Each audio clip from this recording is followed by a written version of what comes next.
Assalamualaikum warahmatullahi wabarakatuh. Sahabat yang beriman, semoga kita dalam lindungan Allah, amin ya robbal alamin.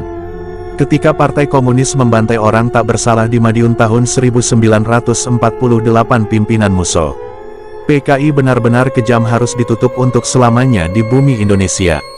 Monumen Kresek menjadi saksi bisu kekejaman Partai Komunis Indonesia (PKI) saat membantai sejumlah tokoh dan ulama di Madiun.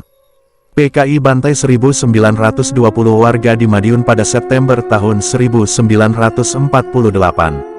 Berdasarkan data di Kodim Madiun, artinya kekejaman PKI ini telah melegenda di Indonesia.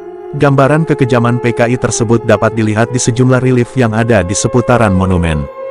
Tak jarang pengunjung merasa miris dan tidak tega untuk melihatnya.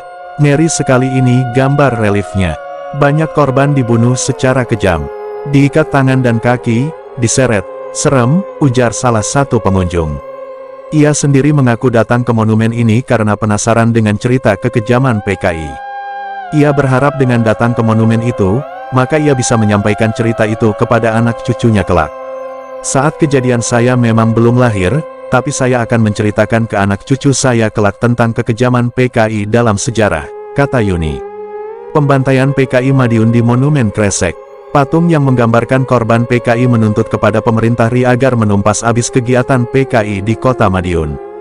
Dikisahkan salah satu pengelola Monumen Kresek, Heri Purwadi, dalam sejarahnya, mereka yang menjadi korban kekejaman PKI, baik dari tokoh ulama maupun santri dibunuh secara keji, dicambuk, disayat dengan pisau, bahkan juga ada yang dikubur hidup-hidup. Kalau mendengar ceritanya sangat miris. Ini patung yang paling besar menggambarkan bagaimana PKI mengacungkan celurit ingin membantai seorang ulama yang pasrah, jelasnya. Ada pula relief yang menggambarkan seorang warga ditelanjangi dan diseret dengan tangan kaki terikat. Ada juga seorang kiai yang diikat, diseret, kondisi telanjang.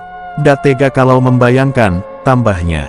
Tak tanggung-tanggung, korban pembantaian PKI kala itu mencapai 1920 orang, padahal PKI hanya menduduki Madiun selama 13 hari saja, terhitung sejak tanggal 18 sampai 30 September tahun 1948. Sesuai data resmi dari Kodim Madiun yang kita buat referensi pembuatan brosur bahwa PKI menguasai Madiun sejak 18 hingga tanggal 30 September tahun 1948. Singkat namun ada ribuan korban yang berhasil dibinasakan dengan kejam, ujar pengelola monumen lainnya, Tri Sugianto. Di bulan September, monumen ini kerap dijadikan lokasi upacara peringatan pembantaian PKI di Madiun. Foto, Sugeng Haryanto, File. Pemberontakan kala itu dipimpin oleh Musso, tokoh komunis Indonesia yang lama tinggal di Uni Soviet kini Rusia.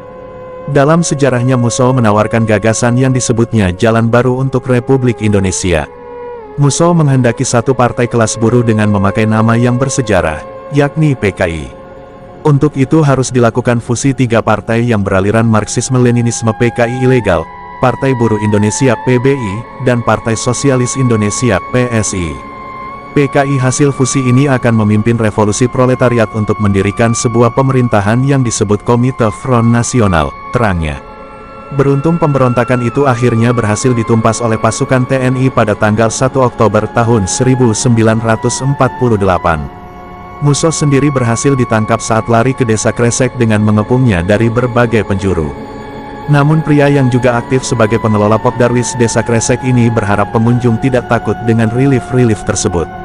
Sebab tujuan pembuatan relief dan monumen ini adalah sebagai bentuk penghormatan terhadap para korban pembantaian PKI. Terima kasih sudah menonton. Jika kisah dan sejarah ini bermanfaat, jangan lupa di subscribe dan bunyikan loncengnya biar tidak ketinggalan kisah dan sejarah dari Kodi Channel. Assalamualaikum warahmatullahi wabarakatuh.